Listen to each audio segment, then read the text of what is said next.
Hello friends, आप सभी को मेरे यूट्यूब चैनल में स्वागत है। ईमानदारी का फल। बहुत समय पहले की बात है। प्रतापगढ़ के राजा को कोई संतान नहीं थी। राजा ने फैसला किया कि वह अपने राज्य के किसी बच्चे को ही अपना उत्तराधिकारी चुनेंगे।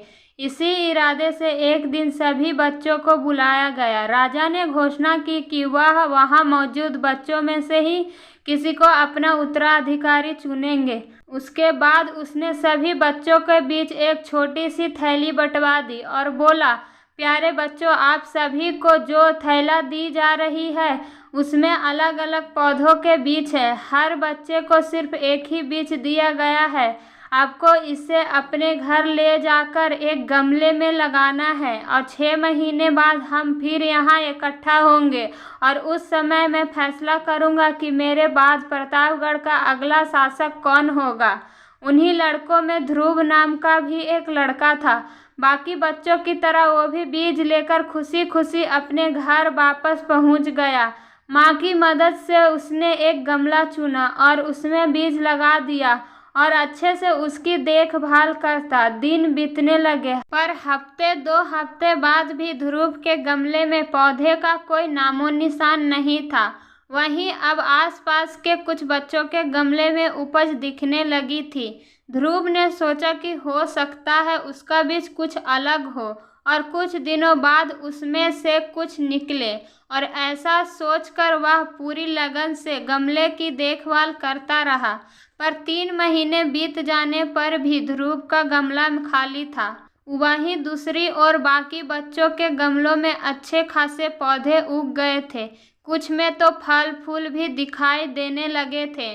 ध्रुव का खाली गमला देख सभी उसका मजाक बनाते और उस पर हंसते। यहाँ तक कि कुछ बड़े बुजुर्ग भी उसे बेकार में मेहनत करने से मना करते। पर इसके बावजूद ध्रुव ने हार नहीं मानी और लगातार गमले की देखभाल करता रहा। देखते देखते 6 महीने ही बीत गए और राजा के सामने अपना गमला ले जाने का दिन आ गया।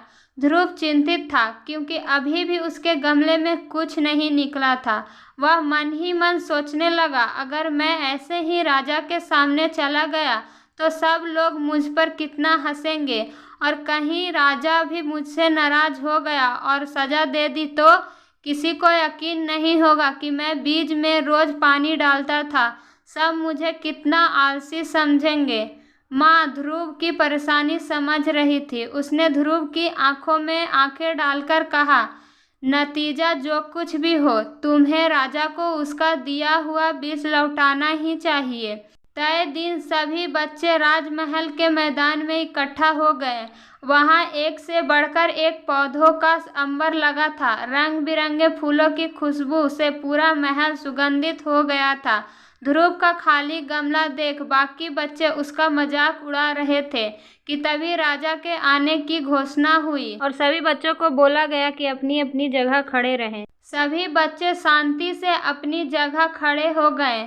सबके अंदर बस एक ही प्रश्न चल रहा था कि कौन बनेगा राजा। राजा बच्चों के बीच से होकर आगे बढ़ने लगे और सभी बच्चों के गमले की तरफ देखते हुए आगे बढ़े। वह जहां से भी गुजरते बच्चे तनकर खड़े हो जाते और अपने आप को योग्य उत्तराधिकारी साबित करने की कोशिश करते।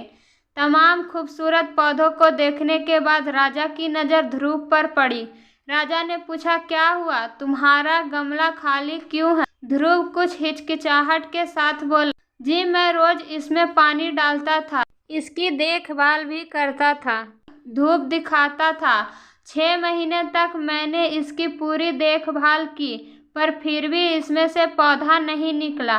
राजा बाकी गमलों को देखने के लिए आगे बढ़ गया और जब सभी गमले देखने के बाद उसने बच्चों को संबोधित किया, आज लोगों ने खुद को साबित करने के लिए कड़ी मेहनत की।